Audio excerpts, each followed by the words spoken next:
علی Larijani ایرانی سیاست کا نمایاں نام، ملک کی پالیسی سازی اور قومی سلامتی کے معاملات میں اہم کردار ادا کیا۔ علی لاریجانی 1957 میں علمی اور مذہبی گھرانے میں پیدا ہوئے۔ درس و تدریس کے شعبے سے آغاز کیا لیکن جلد ہی سیاسی میدان میں آ گئے۔ علی لاریجانی ایران کی براڈ کاسٹنگ کمپنی کے سربراہ ہیں۔ سپریم نیشنل سیکیورٹی کونسل میں بطور سیکرٹری خدمات انجام دی۔ 2005 میں وہ ایران کے چیف نیوکلیئر مذاکرات کار بنے، تاہم پالیسی اختلافات کے باعث 2007 میں اس عہدے سے الگ ہو گئے۔ علی لاریجانی نے 2008 سے 2020 تک ایرانی پارلیمنٹ کے اسپیکر کے طور پر خدمات انجام دی، جو ان کے سیاسی کیریئر کا سب سے طویل اور اہم دور تھا۔ اس عرصے میں انہوں نے داخلی قانون سازی اور خارجہ پالیسی پر گہرا اثر ڈالا۔ علی لاریجانی کو سابق سپریم رہنما آیت اللہ خامنئی کا اعتماد حاصل تھا۔ اپنی معتدل طبیعت کے باعث انہوں نے ایران کے مختلف سیاسی دھڑوں میں توازن قائم کیا۔ علی لاریجانی کی رائے کو ملکی اور بین الاقوامی سطح پر ہمیشہ اہمیت دی گئی۔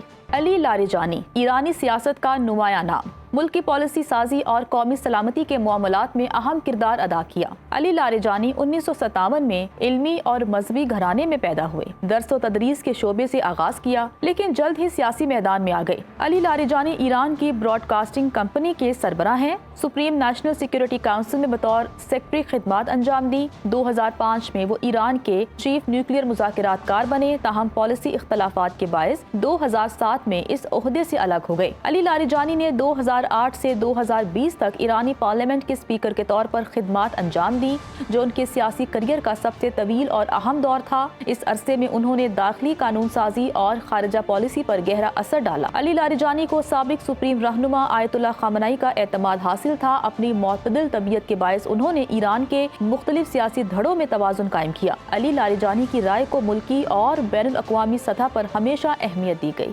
علی لاریجانی ایرانی سیاست کا نمایاں نام، ملک کی پالیسی سازی اور قومی سلامتی کے معاملات میں اہم کردار ادا کیا۔ علی لاریجانی 1957 میں علمی اور مذہبی گھرانے میں پیدا ہوئے۔ درس و تدریس کے شعبے سے آغاز کیا لیکن جلد ہی سیاسی میدان میں آ گئے۔ علی لاریجانی ایران کی براڈ کاسٹنگ کمپنی کے سربراہ ہیں۔ سپریم نیشنل سیکیورٹی کونسل میں بطور سیکرٹری خدمات انجام دی۔ 2005 میں وہ ایران کے چیف نیوکلیئر مذاکرات کار بنے، تاہم پالیسی اختلافات کے باعث 2007 میں اس عہدے سے الگ ہو گئے۔ علی لاریجانی نے 2008 سے 2020 تک ایرانی پارلیمنٹ کے اسپیکر کے طور پر خدمات انجام دی، جو ان کے سیاسی کیریئر کا سب سے طویل اور اہم دور تھا۔ اس عرصے میں انہوں نے داخلی قانون سازی اور خارجہ پالیسی پر گہرا اثر ڈالا۔ علی لاریجانی کو سابق سپریم رہنما آیت اللہ خامنئی کا اعتماد حاصل تھا۔ اپنی معتدل طبیعت کے باعث انہوں نے ایران کے مختلف سیاسی دھڑوں میں توازن قائم کیا۔ علی لاریجانی کی رائے کو ملکی اور بین الاقوامی سطح پر ہمیشہ اہمیت دی گئی۔